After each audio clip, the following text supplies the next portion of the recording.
Buenos días a todos. Gracias por asistir a nuestra conferencia virtual hoy, que la estamos haciendo con motivo del Día Mundial de la Libertad de Prensa, que es hoy 3 de mayo, y la UNESCO le está dedicando, esta fecha la está dedicando a lo que es la importancia del periodismo y la libertad de expresión en el contexto de la actual crisis medioambiental mundial. Por cierto, que ayer, al iniciar en Chile la gran conferencia que está haciendo la UNESCO por este día, actualizaron las cifras de los periodistas que han asesinado desde el 2019, que cubrían la fuente ambiental. Son 44 a nivel mundial. 10 de ellos en nuestra región, en Latinoamérica. Entonces, esto nos da una idea de cuán serio es ejercer este tipo de fuente, sobre todo cuando tenemos tantos delitos ambientales actualmente, y en especial en la Amazonía, que la situación es muy, muy grave allí. Entonces, hoy vamos a tener a nuestros 4 expositores de lujo, como son Thais López, que es la cofundadora de Bolo Foundation. Ella es una abogada apasionada, defensora de las soluciones al cambio climático. Su fundación está aquí en el estado de la Florida. Creó uno de los eventos más importantes relacionados con el clima en la zona suroeste de Estados Unidos, que es Florida Climate Week. Tenemos a la señora Sonia Zapata, fundadora y coordinadora de Embajadores del Orinoco. Es abogada, activista ambiental y de derechos humanos. Su organización crea conciencia sobre los daños de la minería ilegal en la zona amazónica de Venezuela. Tenemos a Carlos Roa, que es el director senior de prensa y relaciones públicas de la Fundación Bolo. Él es un periodista egresado de la Universidad Central de Venezuela, que ese es su país natal. Durante 5 años trabajó como coordinador editorial de las publicaciones corporativas del Grupo Energético Internacional Shell y en otros diversos medios, incluyendo la televisión.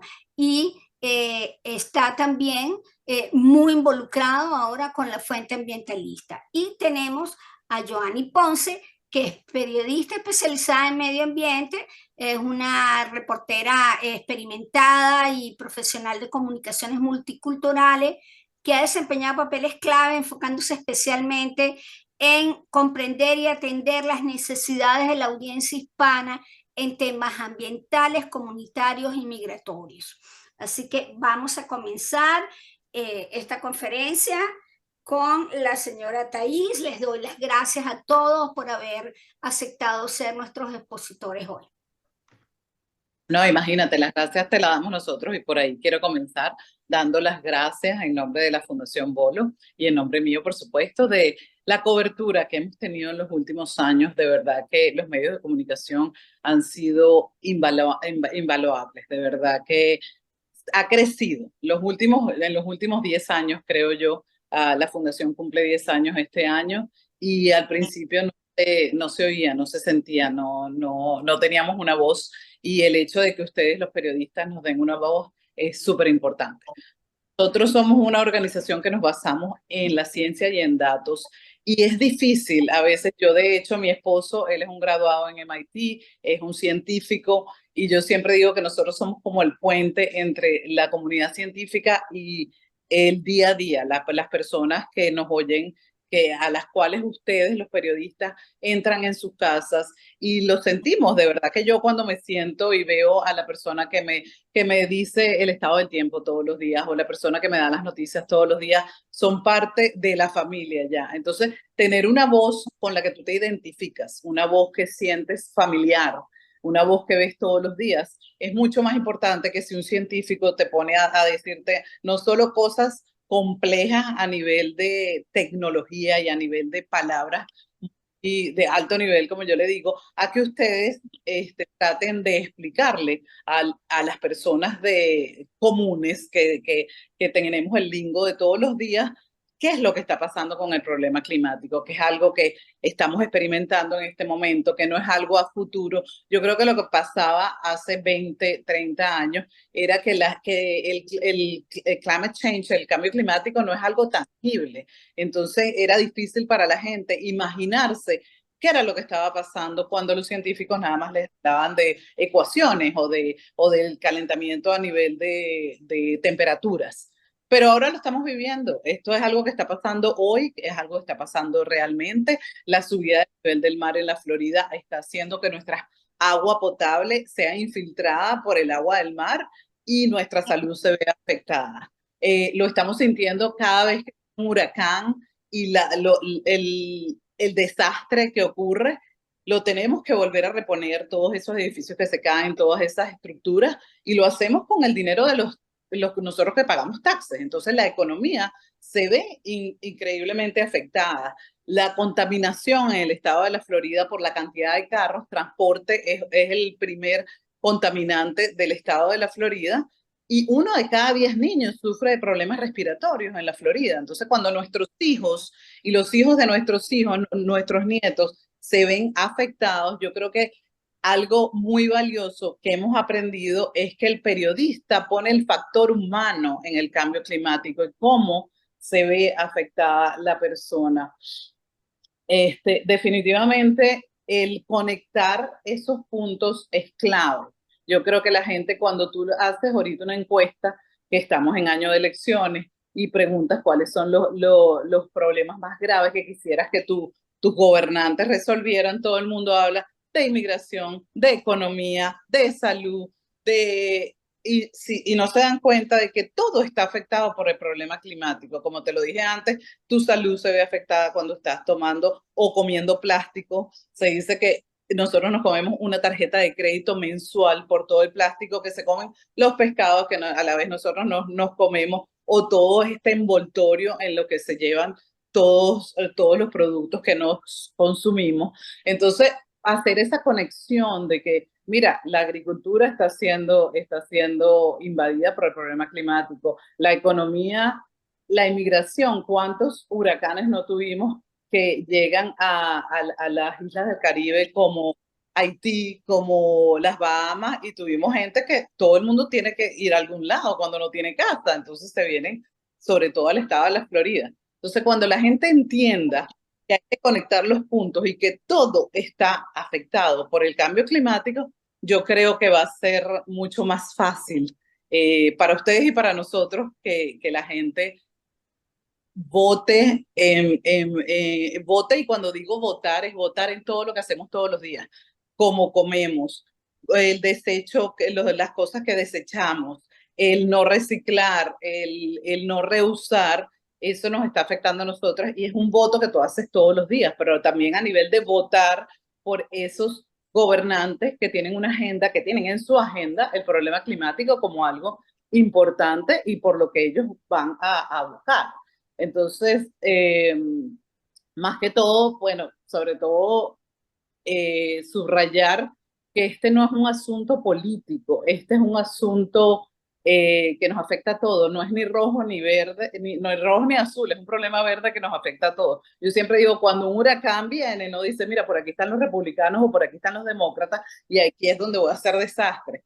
Nos afecta a todos por igual. Entonces, en el momento en que se politizó, que fue hace muchísimos años, se nos quitó la voz a los que somos de un partido o del otro, o entonces la gente decide que el hablar del cambio climático es algo político. Entonces, yo creo que es importante hablar desde nuestras casas, desde las cámaras, como ustedes tienen ese medio y esa plataforma, pero hacer que se hable del cambio climático va a ser como algo normal, como algo que no es tabú, como algo que no está politizado, es algo que nos está pasando, que tenemos la tecnología, que tenemos las soluciones y que lo que necesitamos es la voluntad de los gobiernos para hacer algo y para de verdad solucionar todos estos problemas que tenemos. Pero definitivamente Bolo Foundation siempre ha estado del lado de las soluciones. Nosotros sabemos que existen, sabemos que las podemos poner en práctica, todos los años tenemos premios a estudiantes. El premio Vista se le da a los estudiantes de las escuelas de la Florida que tengan cualquier invento que pueda solucionar el problema climático. Tenemos la conferencia de corrección climática que la hacemos todos los años. Tenemos donde pueden ir profesores, maestros, esos son nuestros mejores aliados, periodistas, a aprender y a inundarse. Yo pienso que la educación es lo más importante. Cuando tú te educas en el tema, tienes armas y tienes una manera de entender qué es lo que está pasando. Entonces, la educación es muy importante para nosotros también y definitivamente, pues que tengamos una voz. Los latinos, sobre todo, tenemos una voz muy importante en la Florida y darnos cuenta de que esto nos está afectando, pero que nosotros lo podemos cambiar, porque cuando nosotros votamos por gobernantes o por presidentes o por mayors o por lo que eso, ellos tienen que trabajar para nosotros, para lo que nos interesa. Creo que a la vez hablar y hablar del cambio climático y nadie más importante que los periodistas para transmitir este mensaje. Muchísimas gracias a todos por darnos esa plataforma y darnos una voz. Gracias, Thais. Y yo voy a aprovechar para dar doble agradecimiento a Thais porque la Fundación Bolo está con nosotros haciendo posible hoy esta conferencia virtual porque aceptaron organizarla junto con APBEX precisamente como parte de los muchos eventos que se están haciendo hoy a nivel mundial por el Día Mundial de la Libertad de Prensa. Ahora le damos paso a la señora Sonia Zapata, que para los que están incorporándose, ella es fundadora de Embajadores del Orinoco. Adelante, señora Zapata. Hola, buenas tardes. ¿Me oyen? Sí. Perfecto. Buenas tardes, gracias a PBX, a Sonia Osorio y también a Bolo Foundation por la invitación a participar hoy en esta charla, un tema tan importante y en un día tan especial. Quisiera también aprovechar la oportunidad para enviar unas palabras de reconocimiento y de respeto a todos los periodistas que desde Venezuela y desde el extranjero se encarga de informar en materia ambiental. Como ya venían mencionando, América Latina es una de las regiones más peligrosas para el ejercicio del periodismo y la rama ambiental trae una serie de riesgos adicionales. Y si a eso le sumamos que Venezuela además está en la lista de los países más peligrosos en lo que se refiere a defensa ambiental, pues podríamos concluir que el ejercicio del periodismo ambiental en países como Venezuela y en general Latinoamérica es una verdadera proeza. Así que por ello nuestras palabras de reconocimiento a todos ustedes y que nos estén escuchando, que trabajan en la noble labor de informar temas ambientales. Y quisiera comenzar por referirme un minuto antes de continuar al hecho de que la información ambiental en Venezuela es un derecho constitucional. La Constitución venezolana consagra todo un capítulo al tema de derechos ambientales. Y entre esos derechos está el derecho a la información ambiental. Los ciudadanos tenemos derecho a esa información. La Ley Orgánica del Ambiente desarrolla estos derechos y en lo que se refiere a la información ambiental específicamente establece que es el Estado venezolano es el garante de la información ambiental y además es responsable de que esta información sea confiable y que se difunda debidamente. Como todos sabemos, lamentablemente estas disposiciones en Venezuela son un saludo a la bandera, no se cumplen y el Estado, lejos de promover la información ambiental, lamentablemente promueve un clima de total opacidad y obstaculiza el flujo de esa información. Muchas organizaciones, y seguramente ustedes están al tanto de eso, tienen años reclamando que no existen datos oficiales básicos en materia ambiental, datos que se manejan en todo el mundo y que son necesarios para la buena gestión ambiental, no son conocidos en Venezuela. Estadísticas o datos relacionados con la calidad del aire, la calidad del agua, el estado de nuestros ecosistemas, la flora, la fauna, las cifras e información relacionada con la deforestación, que es tan importante. todo esto pues no lo tenemos, no hay una rendición de cuentas, no hay datos oficiales. Yo pienso, como ya mencionaba Thais, el trabajo periodístico es fundamental para los activistas ambientales y para las personas que trabajamos con el ambiente. Esto es reconocido a nivel mundial. Ese trabajo periodístico es lo que hace posible que los ciudadanos podamos ejercer ese derecho constitucional a la información ambiental. Lamentablemente en Venezuela, como decía, se nos ha negado durante muchos años este derecho. Y es precisamente en este tipo de escenarios como el nuestro, donde se impone censura, donde reina la falta de transparencia y donde el Estado es el principal promotor de proyectos extractivistas y de proyectos ecocidas, donde gana mayor importancia la labor de los periodistas independientes.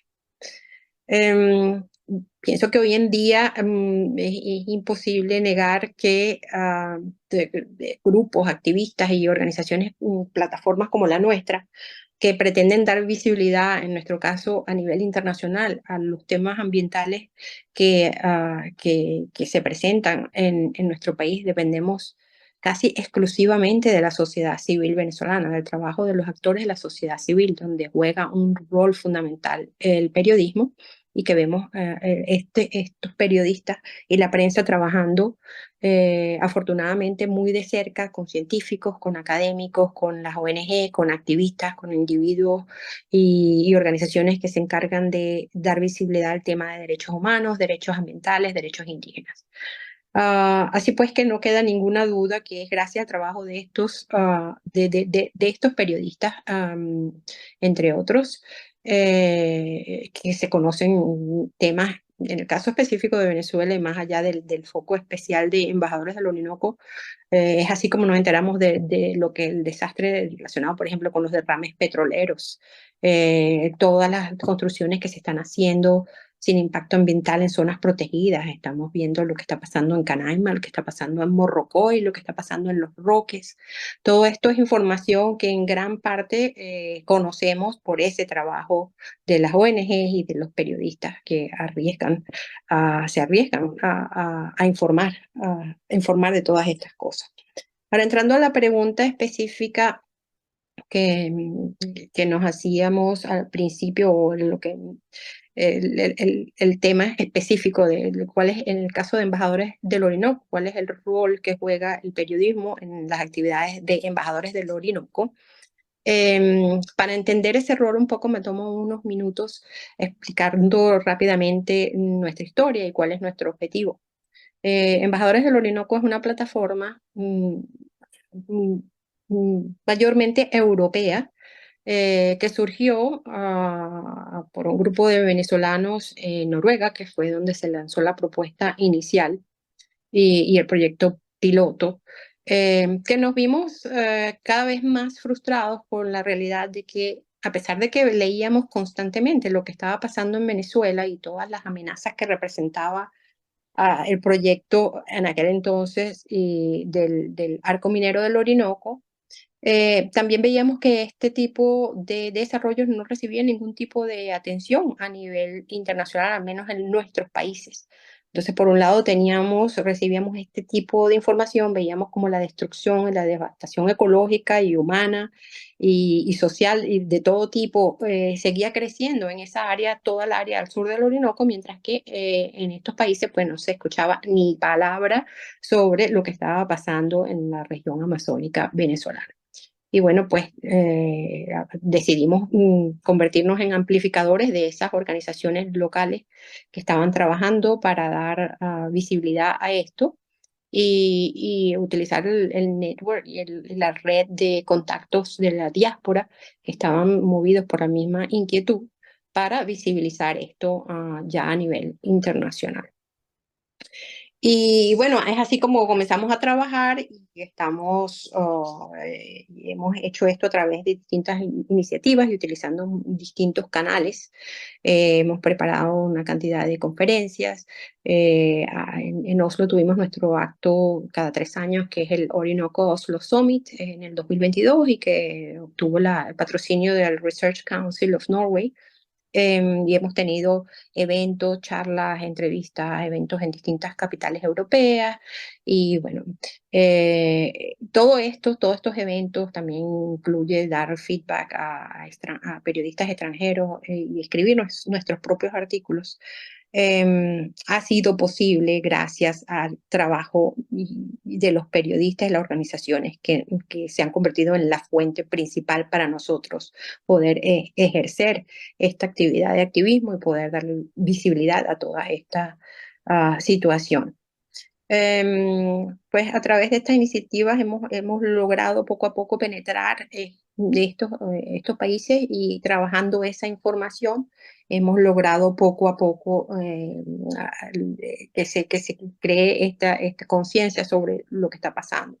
Este trabajo ha implicado también, a pesar de que tenemos las fuentes, una labor de selección previa de material que se nos presenta, una labor de traducción también y una labor de contextualización.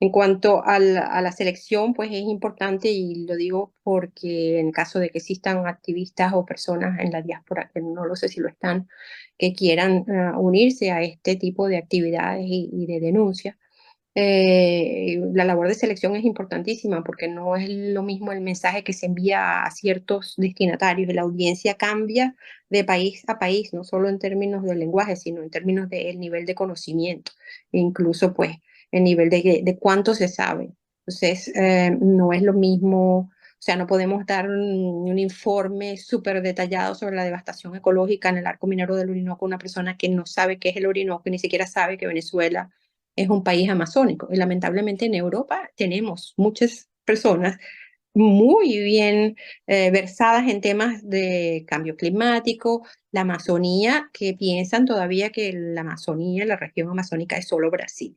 Entonces, nuestro punto de partida ha sido muy básico y es labor de educación, de empezar a explicarle. Bueno, vamos para empezar, la región amazónica son estos 9 países y de ahí pues ya ir elaborando y educando en base a eso. Luego está el tema de traducción, es importante porque cuando nosotros comenzamos no había mucha información en inglés. Y era una de las razones, hicimos una investigación y un estudio de cuáles son las razones por las que en Europa no se escucha mucho sobre el problema del arco minero, la minería ilegal en nuestra región amazónica. Y en aquel momento realmente había mucha información y muy buena en español, pero no había tanta información en inglés. Entonces también teníamos que hacer una adaptación, que estos son los temas, este es el nivel de conocimiento que se tiene, y adaptar nuestra información y nuestras campañas a ese nivel de conocimiento y hacer nuestro trabajo en inglés. En inglés y en algunos casos en el idioma específico, o sea, se han hecho reportes o participado en reportes en alemán, en francés. Yo misma he escrito artículos en noruego que han sido publicados aquí. Y bueno, esta es la manera de llegarles con el tema lingüístico. Y quería añadir también el tema de la contextualización, como volviendo un poco al por qué le puede interesar, y esa es una labor interesante que se elabora con las fuentes periodísticas, pero que tenemos que adaptar a nuestra realidad europea, que es por qué a un señor o una señora o una persona belga o alemana o italiana le puede interesar lo que esté pasando en el arco minero del Orinoco, qué lo hace especial. Y bueno, entonces ahí hemos ido y quería compartir con ustedes por serias etapas digamos, desechar mitos, como por ejemplo el mito del tamaño. Brasil es la Amazonía. No, no, Brasil es el 60%, es verdad, el territorio amazónico, pero no es la Amazonía. ¿Y por qué me voy a preocupar por Venezuela es solo el 6%? ¿Qué tan importante puede ser eso? Entonces ahí volvemos a la labor de educación, es importantísimo porque ese 6% es más grande si unimos la región amazónica y sumamos el territorio de los estados Bolívar, Amazonas y del Tamacuro. Estamos hablando más o menos de unos más de 458.000 kilómetros cuadrados. Eso es más grande que la mayoría de los países de la Unión Europea.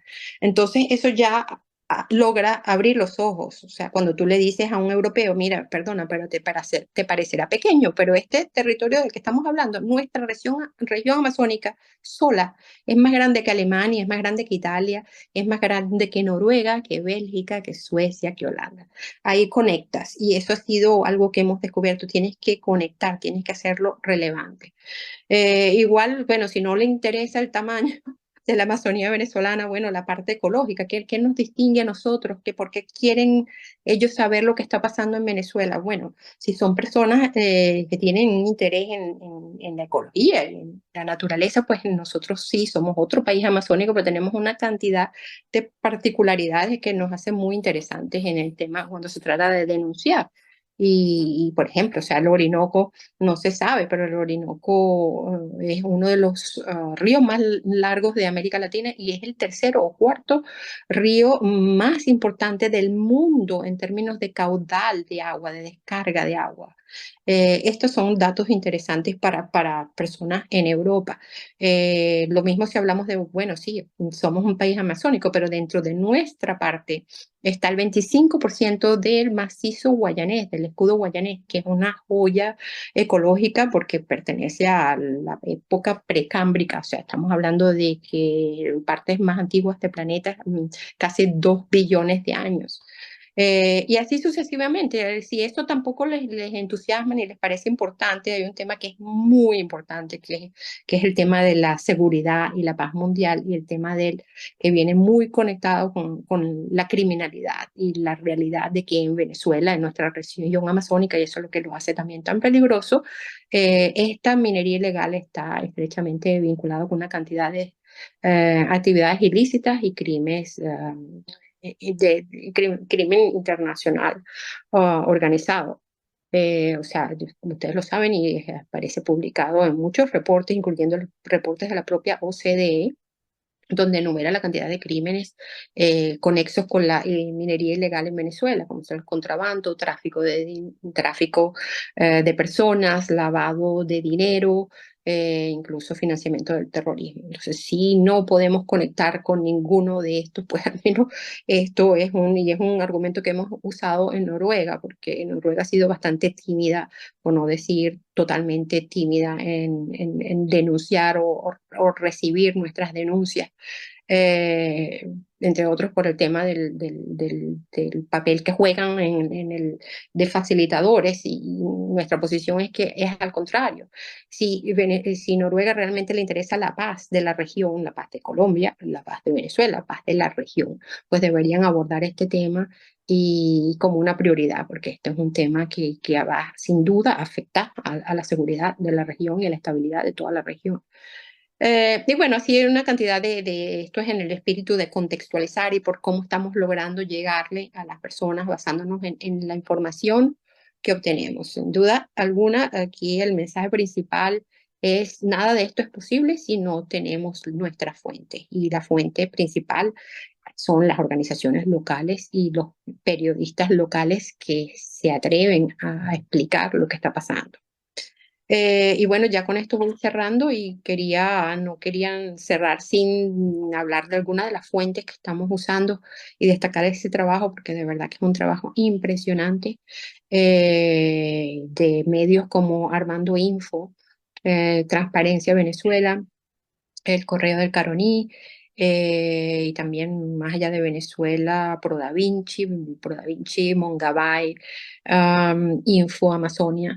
Y también hablar, bueno, hay periodistas individuales que están trabajando muchísimo el tema también y hacen un trabajo excelente y nosotros nos apoyamos mucho y seguimos a un periodista, Fritz Sánchez, muy bueno, que está a diario compartiendo información muy, muy, muy relevante para nosotros. Y un extranjero que tiene años trabajando este tema y que no puedo dejar de mencionar porque ha hecho un trabajo excelente. Su nombre es Bram Ebus, quizá alguno de ustedes lo conozcan, es un periodista holandés. Lleva años reportando lo que está pasando en el área al sur del Orinoco. Y él tiene un enfoque también en la parte criminal, ¿no? Resaltar esto. Y casualmente en estos días estaba leyendo, tienen un proyecto que terminó el año pasado envolviendo más de 337 periodistas de distintos países que se llama Amazon Underworld.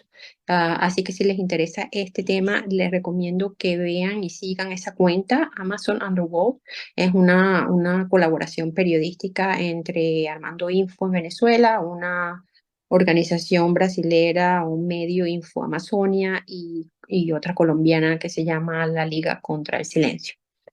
Y bueno, con esto nada, sí, darles las gracias de nuevo por la oportunidad y por siempre recibir, interesarse por estos temas y darnos la posibilidad a nosotros de cooperar y la plataforma para explicar todo lo que está pasando. Muchas Muchas gracias. gracias, señora Zapata, por su intervención. A continuación va a hablar Carlos Roa, director senior de prensa y relaciones públicas de la Fundación Bolo. Gracias, Sonia. Muchas gracias a nombre de la Fundación Bolo por esta invitación. Para nosotros, evidentemente, es importantísimo estrechar lazos con los medios de comunicación para hacer este trabajo conjunto de difundir lo que está sucediendo y, sobre todo, de difundir también las soluciones o cómo podemos cuidar de nosotros mismos ante este escenario. Lo que yo quiero compartir con ustedes hoy, básicamente, es la riqueza de historias que desde el punto de vista periodístico se pueden encontrar en el asunto climático. Como dijo Thais antes, nuestra interacción con los periodistas, con los colegas, en mi caso, yo soy un puente entre la Fundación y los medios de comunicación, como director de prensa y relaciones públicas de la Fundación. Hemos ido bordando cómo hacer que se sincronicen, que encajen uno con otro. La información científica, los hechos, los facts que manejamos como base en la Fundación Bolo, con las consecuencias humanas que son titulares de prensa. Entonces, pues quería comentarles un poco lo que hemos hecho a nivel de, desde adentro de la Fundación, indagar en historias, hacer el puente con los periodistas, con los medios de comunicación para que cubran y pues nada, hemos obtenido, creemos, no solo nosotros, es parte de algo que está sucediendo en general. Se están abriendo más las puertas en los medios de comunicación a esta cobertura. Incluso hace años, cuando uno proponía una historia sobre cambio climático, entonces como que el medio no encontraba dónde ubicarla. Esto es una historia de vida, es una historia de interés general, es una historia de salud, no se sabía muy bien dónde ubicarla. Y de pronto, ahora cuando yo llamo a un medio me dicen, bueno, escríbele a tal persona que es nuestro reportero de cambio climático. Y yo, wow, ya hay una persona dedicada a eso. O sea, esa conciencia está creciendo. Entonces, pues yo quería compartirles algunas de las historias para que ustedes por sí mismos juzguen y vean que de verdad que hay un material riquísimo al cual le debemos poner atención y al cual sería maravilloso que se le abrieran más espacios. Fíjense, en principio quiero comentar, más que una historia, es una situación, que es el asunto de los migrantes climáticos. Lo hemos estado trabajando en la Fundación Bolo, pero lo interesante es que cuando salimos a la luz pública con esta historia y con este tema, empiezan a acercársenos otras personas, otras organizaciones que están cubriendo el mismo asunto desde diversos puntos de vista. Entonces, por ejemplo, en este momento estamos trabajando con Michael Nash, un cineasta que hizo este premiadísimo documental que se llama justamente Migrantes Climáticos. Yo lo acabo de entrevistar, hoy va a estar la entrevista en el sitio web de la Fundación y él es quien le da una denominación a los migrantes climáticos. Me lo contó en la entrevista, esto es un poco de lo que él me relata. A él le da curiosidad escuchar estas dos palabras juntas, migrantes climáticos. No lo había escuchado nunca, estoy hablando de hace 15 años. Se pone a googlear, investigar y prácticamente no hay nada sobre eso. Entonces a él le nace la idea de hacer este documental que ha sido premiadísimo. Sundance está en Netflix, en fin, ahora va a ser una segunda parte y en Bolo estamos colaborando con él, apoyándolo en la producción ejecutiva. Entonces, pues nada, nos está diciendo esta segunda parte ya es otra perspectiva respecto a lo que él encontró hace 15 años, pero el asunto es, uno de los asuntos más importantes que va a abordar en esta segunda parte, es el hecho de que si bien ya se está aceptando la denominación de migrantes climáticos, quienes sobreviven a una catástrofe como un huracán, una inundación, y deben ser desplazados por su supervivencia, ya se acepta darles el término, pero no tienen un marco legal. Incluso esto también en la Fundación lo hemos tratado con gente de la Organización de Estados Americanos. ¿Qué se hace con estas personas? Que como un refugiado puede probar una persecución política, por ejemplo, un refugiado que pueda probar que fue víctima de un huracán y que se quedó sin vivienda, sin medios de sustento. Eh, sí se acepta que esto existe, pero no hay un marco legal donde pueda encajar. Esa es una discusión abierta en el momento y que yo les diría que le pongan atención, porque esto va a ser una discusión amplia, larga y que va a traer muchas aristas que yo creo que deben ser cubiertas. Por ejemplo, otra que nosotros encontramos quedándonos en este mismo tema de migrantes climáticos, la salud mental de los migrantes climáticos. Esto es algo que nos preguntamos internamente en Bolo. Esta gente que es desplazada, que a la que cuando llega aquí a Estados Unidos afortunadamente se les da techo, se les da comida, se busca la manera de ponerlos a trabajar, etcétera, etcétera. Alguien se está ocupando de la salud mental de esa gente porque es maravilloso que se les dé sustento, es maravilloso que se les dé comida, un techo, ropa, porque lo perdieron todo. Pero si no reciben apoyo, personas que están literalmente en shock porque sobrevivieron a una inundación o a un huracán, si no reciben un apoyo de salud mental, esa gente no va a ser capaz de procesar el apoyo que se les está dando. Entonces, fue una de las sesiones que tuvimos en nuestro último evento de Climate Correction, Salud Mental, Inmigrantes Climáticos, donde especialistas nos dijeron, sí, estas personas necesitan primeros auxilios de salud mental. Apenas los recibas en el lugar a donde los estás moviendo para salvar su vida, tienen que recibir apoyo de salud mental porque están en shock. Y luego tienen que recibir un seguimiento porque hay un trauma. Se quieren quedar a donde los llevaron, quieren volver, es posible que vuelvan, a lo mejor el lugar de donde los sacaron ya no existe. ¿Cómo se les hace un plan de vida? Entonces, por ejemplo, esa es otra arista que nosotros hemos encontrado en la fundación y que ha llamado mucho la atención. Por ejemplo, aquí tenemos a Soraya Márquez y a Carolina Dorante de Mi Familia Vota, que ahora se llama Mi Familia en Acción, que nos acompañaron en esa conferencia de Climate Correction y llevaron un grupo de estudiantes de escuela secundaria a escuchar la conferencia. Y Soraya se me acercó y me dijo, mira, estos muchachos tienen un montón de preguntas porque jamás se habían paseado por la idea de que las víctimas de cambio climático pudieran estar afectadas en su salud mental. Entonces hicimos un Zoom con estudiantes de escuela secundaria de Orlando, del centro de Florida, para que ellos hicieran sus preguntas sobre cómo es esto de que hay un shock y hay un trauma y cómo se puede manejar en los migrantes víctimas de cambio climático. Además, importantísimo porque estamos hablando del centro de Florida, que recibió una cantidad de desplazados a raíz del huracán María en 2017. Entonces, esta conversación además la tuvimos en el lugar donde está sucediendo, donde en esta conversación hubo gente que dijo, sí, yo conozco, yo tengo vecinos, tengo un amigo, o yo sé porque alguien me refirió, o sea, lo hicimos como quien dice en la zona cero de la situación, un lugar donde se recibieron estos desplazados climáticos. Esto, por ejemplo, es más que una historia, es una situación a la que yo les pediría poner atención. Por ejemplo, otro tópico interesantísimo, el calor en Miami, evidentemente es un asunto que nos preocupa mucho, sobre todo porque Bolo está basado en sur centro de Florida. El asunto del calor de Miami, descubrimos, por ejemplo, trabajando con Women's Fund, que estos alertas que se hacen de calor, de tenga cuidado con las personas mayores, tenga cuidado con las mascotas, tenga cuidado con los niños, no se menciona a las mujeres embarazadas. Y el embarazo es afectado de manera importante por el calor extremo.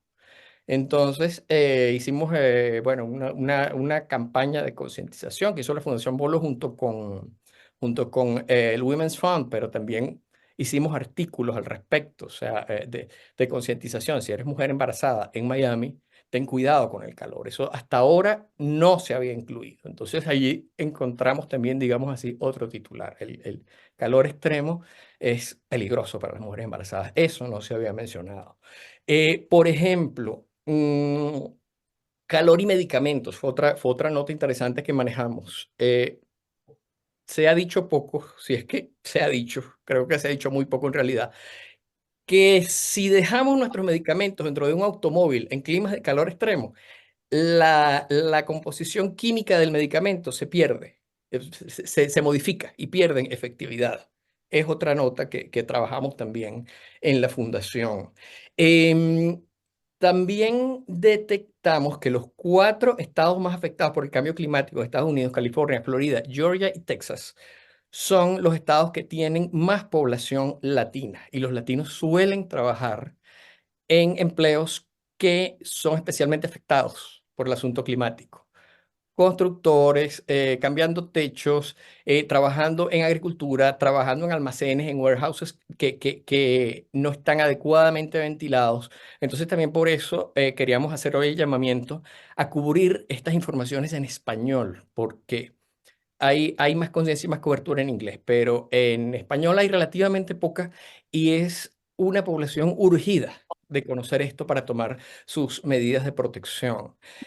Thais mencionó hace poco otro que quisiera compartir más como una nota positiva. El premio Vista que tiene la Fundación Bolo. Este año se le entregó a unos estudiantes de posgrado de la Universidad del Centro de Florida que están haciendo una investigación sobre cómo crear techos verdes en Florida. Estos techos verdes son sembrar plantas en el techo de edificios, que todos lo hemos visto por ahí. Lo que pasa es que en Florida, por ese clima extremo, lluvias, viento, calor extremo, hay que sembrar una especie de plantas muy particulares y a esto va la investigación. ¿Qué beneficios traen estos techos verdes? Por ejemplo, se baja la factura de energía, se baja la factura de electricidad. Como dijimos, también afecta, para bien o para mal, la manera como manejemos el asunto climático también afecta a la economía, también afecta el bolsillo. Estos edificios van a gastar menos energía y en un clima como el de Miami, donde uno de los grandes problemas es la lluvia y las inundaciones, estos techos verdes ayudan a manejar el flujo de agua porque se van por unos drenajes que las dirigen hacia donde deben ir en lugar del problema que se tiene de inundación de calles en Miami. Entonces, por ejemplo, esto sería un gran aporte, multiplicar los techos verdes en Miami. Y luego, por mencionar algunas historias que han llamado la atención, trabajamos el año pasado sobre una disminución en las cosechas de aceitunas que encarecieron el aceite de oliva. Lo que estamos hablando del encarecimiento de los alimentos a raíz de los problemas que hay en la agricultura por el cambio climático. El café, los cultivos de café están migrando a otras zonas porque las zonas tradicionales están teniendo una temperatura más alta y, ajá, nos vamos a una zona más fría, pero ¿qué tal les va a ir? Es otra fauna, es otro clima. ¿Cómo va a ser ese café si lo desplazamos del lugar donde tradicionalmente se ha cultivado? Yo estoy trabajando una historia aquí en Pensilvania, donde vivo, eh, donde un científico de la Universidad Carnegie Mellon está estudiando los caracoles de Pensilvania, están desplazándose hacia terrenos más altos porque la temperatura se está incrementando. Entonces los que vivían más abajo se están yendo más arriba y los demás arriba más arriba. Pero la pregunta de él, la hipótesis de las primeras conversaciones que he tenido con él es: ¿a dónde se van a ir los que viven en las cumbres más altas del estado de Pensilvania? Ya no tienen a dónde más subir. Ese grupo de especies va a desaparecer en algún momento relativamente pronto.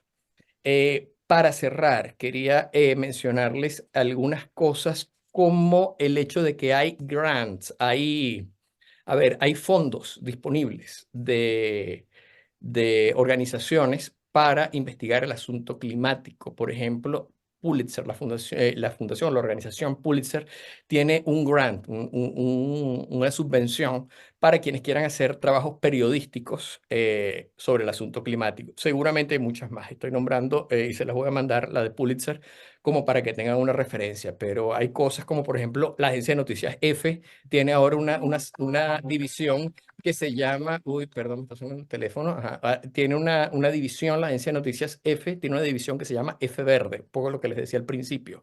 Ya no es como que no encuentran dónde ponernos, ya hay secciones, ya hay departamentos, ya hay grupos dedicados al cambio climático en medios de comunicación. Entonces, pues evidentemente yo siento que estamos como en una sincronía donde todo el mundo entiende y acusa recibo de que es necesario incrementar la necesidad, la cobertura a esta situación. Pues nada, esa era la reflexión que quería dejarles hoy aquí y estamos a la orden en la Fundación Bolo para cualquiera que se anime a seguir un poco más a fondo en esto. Gracias, Carlos. Con respecto al tema que mencionabas de los migrantes climáticos, que realmente es un tema muy importante, porque no solo son desplazados por huracanes, sino por sequías, por las inundaciones. Y saliendo un poco de Estados Unidos, el año pasado Colombia presentó lo que se considera la primera ley sobre desplazamiento climático en América Latina. Y muy importante este precedente de parte de los congresistas colombianos, aun cuando esta ley protege y está más centrada a sus migrantes climáticos internos. Pero en su momento muchos expertos de Europa, Estados Unidos y de otras regiones de América Latina resaltaron la importancia de imitarla para que otros países implementaran leyes similares hasta que en un momento dado pudiera convertirse en lo que es protección para todos los migrantes climáticos, independientemente si se mudaron de un estado a otro o si se tuvieron que ir de un país a otro por estas razones. Ahora vamos a continuar y para cerrar ya con la conferencia con nuestra colega Joanny Ponce, para quienes no la conocen, es una experta en cobertura de medio ambiente. Adelante, Joanny.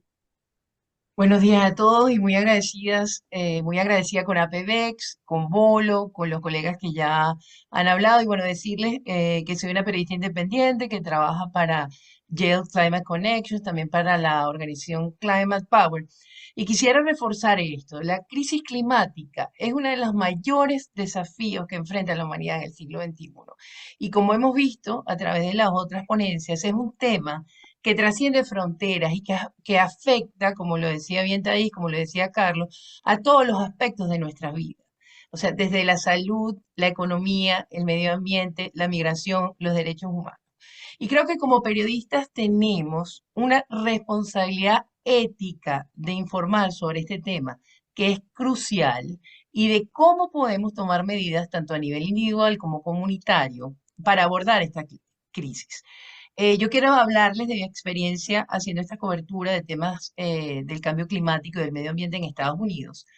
Y hay una cifra que yo siempre me refiero a ella y para mí es muy importante, que el Pew Center dijo que el 81% de los hispanos están preocupados por el cambio climático. Y esto subraya la importancia de abordar esta cuestión desde una perspectiva también cultural y relevante. ¿Por qué? Porque la crisis climática no afecta a todas las comunidades de la misma manera. Y Carlos Roa hablaba del calor extremo en Miami-Dade, que es el condado que más se va a calentar en los próximos años en los Estados Unidos. Y nos preguntamos, pero ¿por qué nos afecta de manera dispar? ¿Por qué no nos afecta igual a todos? Por temas de salud, afecta a las personas mayores, a los niños, pero también a las personas de menores recursos. Y yo les quiero leer una cita de Gabriel Filippelli, que es el director ejecutivo del Instituto de Resiliencia Ambiental de la Universidad de Indiana, donde está muy bien explicado esto. Y él nos dice, en una entrevista que yo le realicé hace algunos meses, dice, las ciudades no son igualmente calurosas en todos sus vecindarios. Las áreas de las ciudades con mucha infraestructura gris, como carreteras, edificios, instalaciones industriales y estacionamientos, se calientan más durante el día y permanecen más calientes durante la noche que los vecindarios más verdes. En muchos lugares de los Estados Unidos, las ciudades estaban marcadas en rojo, lo que se llama el redlining, ¿no? Una política que técnicamente era legal en ese momento, pero obviamente racista y segregacionista a través de los préstamos hipotecarios. Y las áreas que se consideraban comunidades afroamericanas y de color carecían de lo que se llaman recursos en términos de enfriamiento de activos verdes, es decir, parques y árboles, y sobrecargado con infraestructura gris. Las condiciones ambientales de estas áreas marcadas en rojo persisten en el siglo XXI y estas áreas también están desproporcionadamente pobladas por los residentes de bajos ingresos afroamericanos y latinos. También les voy a citar un informe de la Agencia de Protección Ambiental EPA de Estados Unidos que resalta los riesgos, como decía Thais en la primera intervención, desproporcionados que enfrentan los hispanos en relación con 6 categorías de impacto climático, que incluyen la calidad del aire, las temperaturas extremas, las inundaciones costeras y las inundaciones en tierras interiores. Entonces, estos riesgos se calculan en comparación con las poblaciones en referencia y muestran que los latinos estamos más expuestos a una serie de amenazas relacionadas con el cambio climático por los lugares en donde vivimos, por los trabajos que desempeñamos en los Estados Unidos. Y es muy importante subrayar cómo abordamos la crisis climática desde una perspectiva socialmente consciente y justa, porque tenemos la responsabilidad de amplificar estas voces de las víctimas y de destacar cómo podemos tomar medidas para proteger a esas comunidades más vulnerables. Y también es importante reconocer que el periodismo climático tiene el potencial de ser un agente de cambio social, de catalizar el cambio y de inspirar a la acción, porque pienso que tenemos que cambiar la narrativa apocalíptica y más bien la narrativa periodística debería ir a la acción, a que las personas sí pueden hacer cosas para mejorar esta crisis. Eso tiene que ser a través de un enfoque constructivo, orientado, como dije, a soluciones, donde podemos ofrecer esperanza y motivación a nuestros lectores y a nuestros espectadores y alejarnos del sensacionalismo y de centrarnos en contar historias que inspiren y que empoderen. Eso es lo que debemos hacer. Y yo les voy a dar 7 puntos por los que creo que es muy importante hacer la cobertura de la crisis climática. En primer lugar, porque se enfoca en el futuro. ¿Y por qué lo digo? Porque el periodismo en general se enfoca en el presente. Cuando nos enfocamos en el futuro, podemos motivar a esas audiencias más jóvenes para que se interesen en el verdadero periodismo y se dejen de informar por otras fuentes que no son fiables. Entonces, necesitamos, en segundo lugar, ofrecer esperanza. Y se han logrado cosas. Es importante destacar que se han logrado cosas. Ustedes recuerdan, en 1985 hablábamos de la capa de ozono y del agujero que había en la capa de ozono y nos preocupábamos por esta situación. Bueno, en este tema se tomaron las medidas y la capa de ozono está a punto de recuperarse. Es un porcentaje grandísimo el que se ha recuperado. Entonces, ¿esto qué significa? Que tomando acciones sí podemos cambiar las cosas. Entonces, tenemos que centrarnos en acciones concretas y no solamente informar sobre lo que se dice, sino destacar lo que se hace en relación al cambio climático desde las organizaciones no gubernamentales, desde los activistas, desde los jóvenes, que también es una noticia buena que yo quiero darles, es que las nuevas generaciones están muy involucradas con los temas del cambio climático. Entonces, la comunicación tiene que ser inclusiva, pero cuando digo inclusiva, ¿qué quiere decir? Que tiene que ser hablándole a las comunidades con su mismo lenguaje y no siendo tan científicos, sino tratando de estudiar las diferentes audiencias de los medios a los que nos comunicamos. Porque si no, nos vamos a quedar solamente con puros números, con puros estudios que son muy importantes hay que nombrarlos, pero no nos podemos quedar allí. Tenemos que adaptarnos a las diferentes audiencias. Otra cosa que yo he experimentado en este tiempo haciendo la cobertura ambiental es que el anclaje tiene que ser local.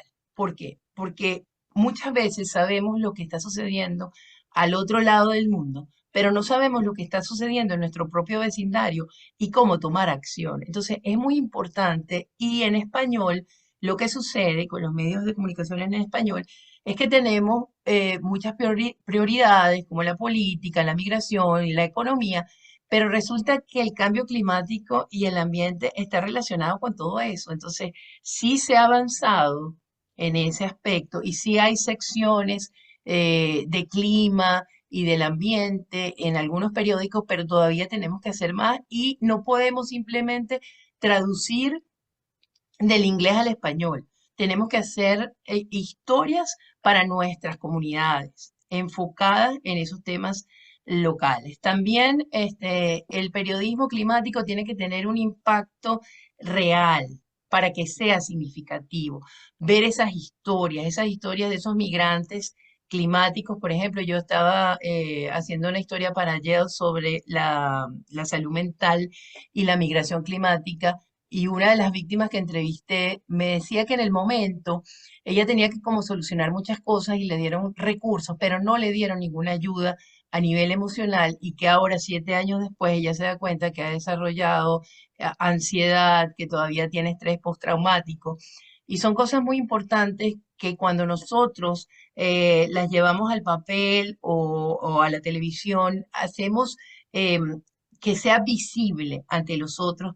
Y es muy importante porque recuerden también que estos emigrantes no estaban preparados para migrar, sino que estos eventos extremos le hicieron tomar esa decisión, muchas veces dolorosa, de dejar su familia, su país, para venir a empezar a los Estados Unidos o a otros lugares del planeta. Y es muy difícil para ellos, por eso es muy importante el tema de la salud mental. Y por último, yo les quiero decir que el periodismo climático tiene que ser de colaboración.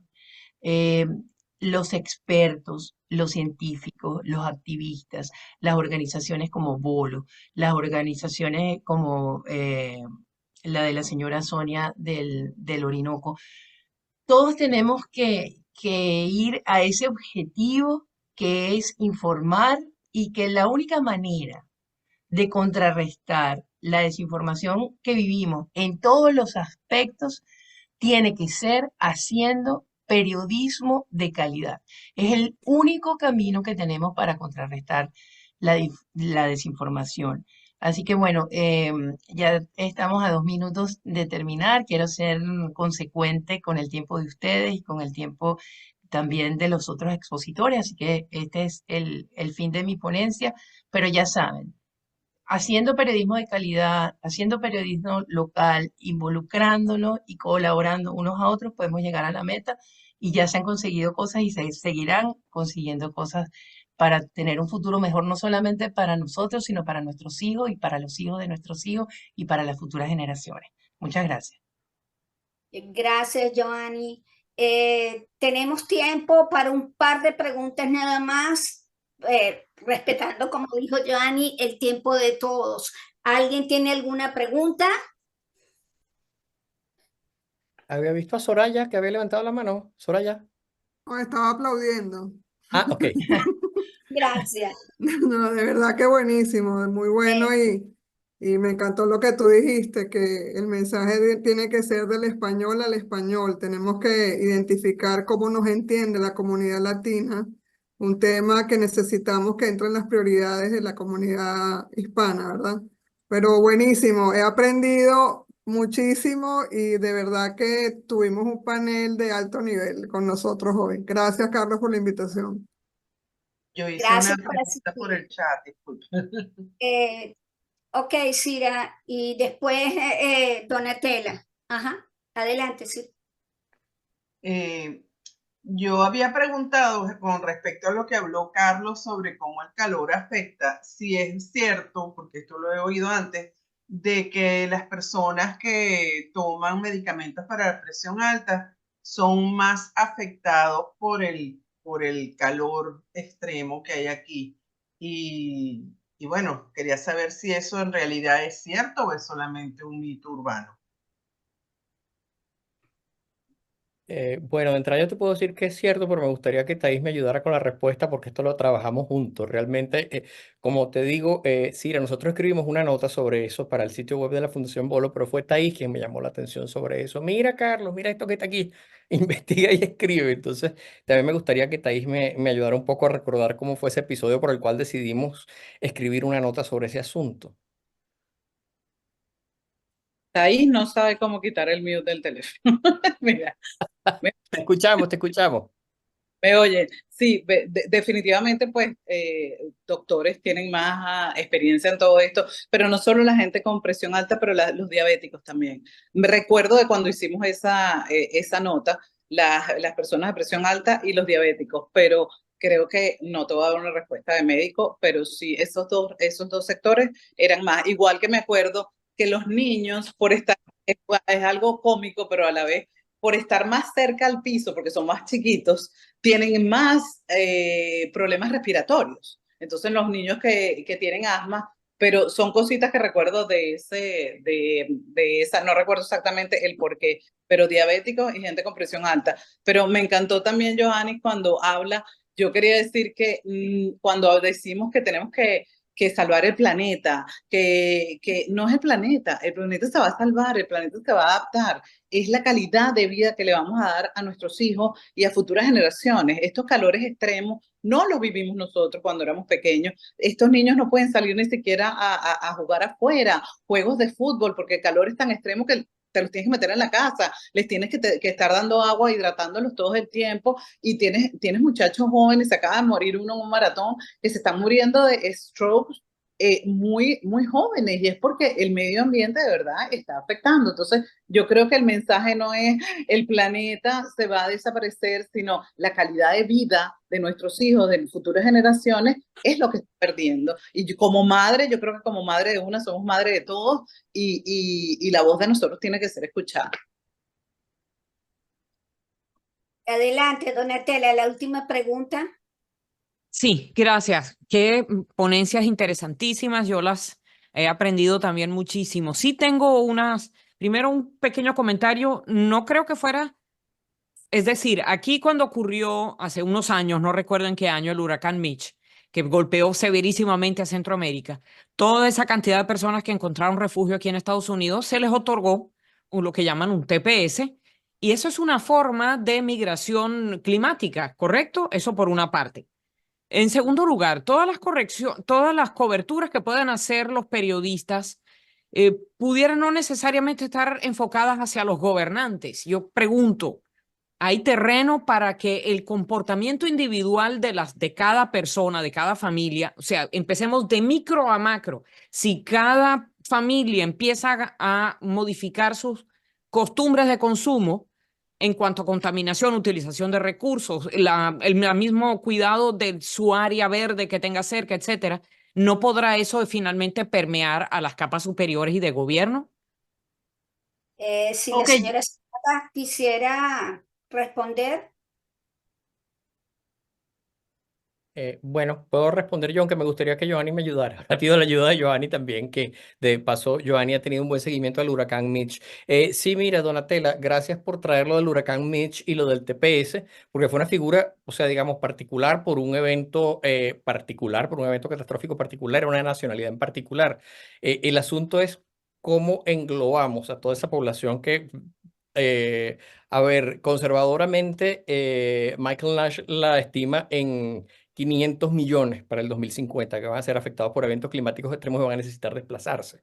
Entonces, pero tal como dijo Sonia, que citó el caso Colombia, así como tú citas el caso TPS, Huracán Mitch, son como pasos, vamos a decir, baby steps que se pueden tomar como las bases para construir el edificio de qué hacemos. O sea, ha sucedido puntualmente en Colombia, ha sucedido puntualmente en Huracán Mitch. Entonces, a partir de allí, algo, digo yo, estoy aventurando una hipótesis, se puede pensar en algo a nivel de Naciones Unidas o de OEA para englobar a gente que está quedando sin un mecanismo de ayuda en estos momentos hasta ahora, ¿no? Y lo otro que decías, Donatella, de construir también de abajo hacia arriba en el asunto de informar a la gente para que modifique su conducta en el día. Justamente por eso fue que yo celebramos muchísimo en la Fundación Bolo esta invitación de Sonia, porque justamente eso es lo que creemos. O sea, no vamos a ganar nada con que los gobiernos del mundo se pongan de acuerdo en la COP28 a través de Naciones Unidas, no vamos a ganar nada con que la Casa Blanca o el Congreso hagan algo si tú y yo y quienes los leen, quienes nos escuchan, no hacemos cositas pequeñitas como de verdad separar el desecho de lo reciclable o usar bombillas que no sean incandescentes o pensar en paneles solares. No solo es que tienes razón, es que yo creo que ese es el motivo de este evento de hoy, invitar a los colegas a acercarse a la persona, acercarse al ciudadano, como se dice, el ciudadano de a pie, porque esto es un trabajo de todos, de los gobiernos, pero también de nosotros. Entonces, yo creo que ahí es donde es crucial el periodismo, en decirle a la gente, no, esto no es un asunto donde te vas a poner a esperar que el gobierno resuelva, esto es un asunto donde tienes que activarte tú, como también dijo Y, Johanny. No sé y si no Johanny solam- quería agregar algo. No solamente Sí, eso. Permítanos solo un Donatella. segundito. Promover Ah. inversión privada en iniciativas de esta clase. Adelante, Joanny. Sí, bueno, con respecto a lo del TPS, mi opinión, por lo que he investigado, porque he hablado con personas que han estado apegadas a esto, en realidad es como una curita, porque el TPS lo han renovado 17 veces desde el huracán Mitch. Entonces las personas siempre estaban con esa zozobra de si le renovaban o no le renovaban ese permiso, porque así se llama, permiso de protección temporal.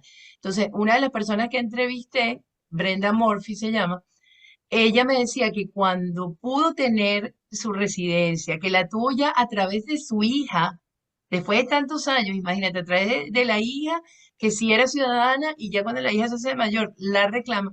Ella me dice que se sintió como un pajarito que lo sacaron de la jaula, porque como que nunca se podía. Entonces, es un avance el TPS, es una forma que ayuda, pero no es una ayuda definitiva, es un pasito más, que se agradece, pero falta.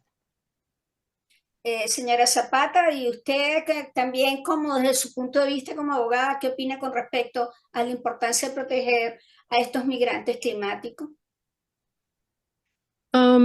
Bueno, yo estaba pensando en el caso de las poblaciones indígenas que se ven obligadas y en Venezuela, y ustedes lo deben saber, es un problema grandísimo volviendo al tema del arco minero y la cantidad de comunidades indígenas completas que han tenido que trasladarse a las fronteras con Brasil, por ejemplo, o a las fronteras con Colombia por distintas razones que de alguna manera tienen que ver también con el tema climático, ¿no?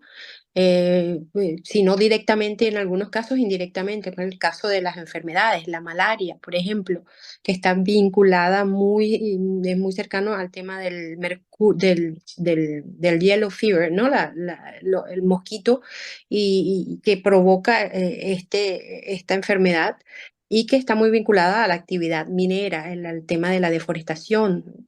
Todo esto está íntimamente vinculado, está llevando a las personas a tener que, comunidades enteras abandonando sus tierras ancestrales, sus familias, sus conocimientos, sus tradiciones.